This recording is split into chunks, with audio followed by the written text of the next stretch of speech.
एक Italian village में दो कजिन रहते थे, पाब्लो और ब्रूनो। दोनों बहुत ही बड़े सपने देखते थे और विलेज के सबसे अमीर आदमी बनना चाहते थे। पाब्लो और ब्रूनो बहुत ही हार्ड वर्किंग और समझदार भी थे। उन्हें बस एक अपॉर्चुनिटी की तलाश थी और एक दिन उन्हें वो अपॉर्चुनिटी मिल भी गई। उस विलेज को दो लोगों की जरूरत थी जो पास की रिवर से पानी भरकर ला सके और ये काम पाब्लो और ब्रूनो को दिया गया। गांव वाले उन्हें एक बकेट पानी के लिए एक पेनी पे करते थे। ब्रूनो को लगता था कि मेरा सपना पूरा होने वाला है, लेकिन पाब्लो अभी भी थोड़ा कंफ्यूज था। उन हैवी बकेट्स को उठाने की वजह से पाब्लो के हाथ बहुत ही दर्द करने लगे थे। इसलिए पाब्लो पानी भरने के अलग अलग तरीके सोचने लगा और उसे एक बहुत ही अच्छा आइडिया आया और उसने ब्रूनो से कहा, भाई मेरे पास एक आइडिया है। ये हर रोज बकेट उठाने से अच्छा है हम रिवर से अपने गांव तक एक पाइपलाइन डाल दे, जिससे ये बकेट भरने की झंझट ही ना रहे। लेकिन ब्रूनो को इस आइडिया में कोई भी दिलचस्पी नहीं थी, क्योंकि उसे काम के इंस्टेंट पैसे जो मिलने लगे थे। इसीलिए उसने पाब्लो को इग्नोर किया और ज्यादा पैसे कमाने के लिए वो ज्यादा बकेट भरने लगा। लेकिन पाब्लो ने अपने प्लान पर धीरे धीरे वर्क करना स्टार्ट कर दिया। वो आधे दिन बकेट्स भरता और बाकी के टाइम पर पाइपलाइन बनाने का काम करता। उससे पता था कि ये काम बहुत ही मुश्किल होगा और ऐसा करने से उसकी इनकम भी कुछ टाइम के लिए बहुत कम हो जाएगी। वो ये भी जानता था कि पाइपलाइन बनाने में कम से कम 1-2 साल लग सकते हैं, लेकिन उसे अपने आइडिया पर पूरा भरोसा था। इसलिए उसने पाइपलाइन के लिए काम करना जारी रखा। कुछ महीने बाद ब्रूनो और गांव वालों ने उस पर हंसना शुरू किया, क्योंकि 1-2 महीने में कुछ खास काम हुआ नहीं था। इसीलिए गांव वाले उसे पाब्लो दी पाइपलाइन मैन कहकर उसका मजाक उड़ाते थे। और दूसरी तरफ बकेट भरने वाले ब्रूनो की इनकम डबल हो चुकी थी। वो बड़ा घर खरीद चुका था, उसकी लाइफस्टाइल बदल चुकी थी। अब वो नई नई चीजें खरीदता था, जिसकी वजह से गांव वाले उसे मिस्टर ब्रूनो कहकर बुलाते थे। ब्रूनो जब वीकेंड्स पर मजे करता तब भी पाब्लो पाइपलाइन के लिए खुदाई का काम करता था। पाब्लो का काम बहुत ही मुश्किल था, इसीलिए वो हमेशा अपने आप को रिमाइंडर देता कि आज के सेक्रीफाइस की वजह से ही उसका कल का ड्रीम पूरा होगा। पाब्लो को पता था कि शॉर्ट टर्म का पेन लॉन्ग टर्म का गेन होता है, इसलिए वो डे बाय डे पाइपलाइन बिछाने का काम करता रहा। कुछ महीनों बाद पाब्लो की आधी पाइपलाइन बन चुकी थी, जिसकी वजह से उसे पानी भरने के लिए अब बस आधे रास्ते तक ही आना पड़ता था। इससे उसका काफी टाइम बचने लगा और वो पाइपलाइन बनाने को ज्यादा टाइम देने लगा। कुछ महीनों बाद ब्रूनो ने रियलाइज किया कि रोजाना इतनी बड़ी बकेट उठाने से उसका शरीर अब पूरी तरह से थक चुका था। अब वो पहले जितना पानी नहीं ला सकता था, जिसकी वजह से वो बहुत परेशान रहने लगा और लोग उसे ब्रूनो द बकेटमैन कहकर बुलाने लगे। और इस तरफ महीने गुजरते गए, पर पाब्लो ने अपनी पाइपलाइन पर काम जारी रखा और देखते ही देखते कुछ ही साल में पाब्लो ने पाइपलाइन कंप्लीट कर ली। अब वो बकेट उठाने की जगह पाइपलाइन से गांव वालों को 24/7 फ्रेश पानी देता था, जिससे पाब्लो पहले से बहुत ज्यादा कमाने लगा था। अब सिचुएशन ऐसी हो गई थी कि अगर पाब्लो काम नहीं भी करता, यानी अगर वो सो रहा हो, पार्टी कर रहा हो या कहीं घूम फिर रहा हो, तब भी वो कमाता था। दूसरी तरफ पाब्लो की पाइपलाइन की वजह से ब्रूनो द बकेटमैन बेरोजगार हो चुका था, क्योंकि गांव वालों को जब चाहे तब और जितना चाहे उतना पानी पाब्लो की पाइपलाइन से मिल जाता था। अब जरा रुकिए और सोचिए कि आप एक बकेट कैरियर है या एक पाइपलाइन बिल्डर। कि आपको पैसे कमाने के लिए ब्रूनो द बकेटमैन की तरह हर दिन काम पर जाना पड़ता है, या आप पाब्लो द पाइपलाइन मैन की तरह कुछ टाइम के लिए बहुत मेहनत से काम करना पसंद करोगे, जिससे जब आप सो रहे हो तब भी आपको पैसे मिलते रहे। इस बकेट कैरिंग वर्ल्ड में हमें यही सिखाया जाता है कि अगर आपको ज्यादा पैसे कमाने हैं तो आपको ज्यादा मेहनत करनी पड़ेगी, ज्यादा बकेट्स उठानी पड़ेगी, अपने टाइम को ज्यादा से ज्यादा ट्रेड करना होगा, जो सच नहीं है। ऑथर कहते हैं कि अगर आपको रिच दिखना है तो आपकी जितनी भी इनकम हो उसे खर्च कर दो और आप रिच इंसान दिखोगे। लेकिन अगर आप वेल्दी होकर फाइनेंशियल फ्रीडम पाना चाहते हो तो अपने पैसों को सेव करना स्टार्ट कर दो, क्योंकि वेल्थ वो पैसा होता है जो कभी स्पेंड नहीं किया जाता। आप किसी भी इंसान को देखकर ये नहीं बता सकते कि वो वेल्दी है या नहीं, क्योंकि वेल्थ हिडन होती है। हेल्थ और वेल्थ दुनिया की दो ऐसी चीज है जिसमें आपकी दिलचस्पी हो या ना हो, वो आपकी लाइफ को इम्पैक्ट करते ही है।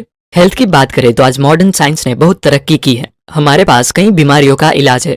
साइंटिफिक स्टडीज से पता चलने लगा है कि ह्यूमन बॉडी वर्क कैसे करती है, ह्यूमन बॉडी के लिए क्या सही है क्या गलत। हेल्थ प्रॉब्लम्स के लिए हमारे पास डॉक्टर्स है, लेकिन वेल्थ प्रॉब्लम को लेकर किसकी एडवाइस लेनी चाहिए वो हमें नहीं पता। लोग ये भी नहीं जानते कि पैसा काम कैसे करता है। लोग आज भी इन्वेस्टिंग से डरते हैं और आज भी फाइनेंशियल लिटरेसी ना होने की वजह से लोग कर्जे में फंसते जाते हैं। आज के टाइम में नॉर्थ अमेरिकन बाकी सभी कंट्रीज के कंपैरिजन में सबसे ज्यादा काम करते हैं, इवन जापानीज लोगों से भी ज्यादा, लेकिन फिर भी उनका consumer debt all time high है। वहाँ ज्यादा पैसे कमाने के लिए लोग 2-2, 3-3 एक्स्ट्रा जॉब करते हैं। बट ऐसा क्यों? जब एक बकेटमैन बनना इतना ही खराब है, तब भी क्यों ज्यादातर लोग इसी लाइफस्टाइल को फॉलो करते हैं?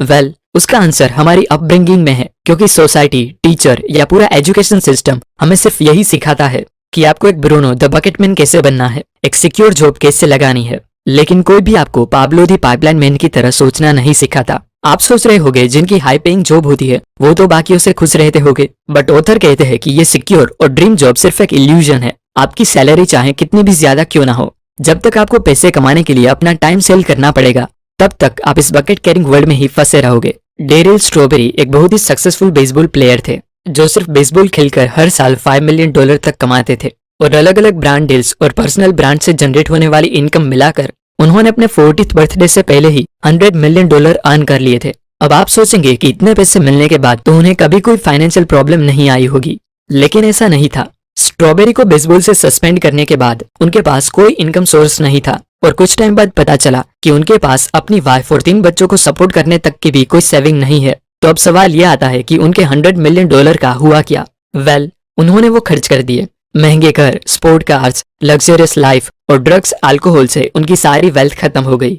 वहीं दूसरी तरफ एक छोटे से टाउन में मार्गरेट और डोनेल नाम की एक स्कूल टीचर रहती थी जो पिछले 50 साल से एक ही स्कूल में पढ़ा रही थी, जहां उनकी सैलरी बस कुछ $100 से थी। लेकिन जब 100 साल की एज पे उनकी डेथ हुई तो पता चला कि उनकी नेटवर्थ ऑलमोस्ट $2 मिलियन थी। अब आप सोच रहे होंगे ऐसा कैसे पॉसिबल हो सकता है? इतनी लो इनकम वाली एक औरत कैसे एक मिलियनर बन सकती है? आइडिया बहुत ही सिंपल है। मार्गरेट अपनी लो पेइंग जॉब में भले ही छोटी बकेट्स कैरी कर रही थी, बट साथ वो हर मंथ कंसिस्टेंटली अपनी थोड़ी सी इनकम का कुछ अमाउंट स्टॉक्स में इन्वेस्ट करती थी, जिससे उनकी एक लॉन्ग टर्म पाइपलाइन बिल्ड हो रही थी।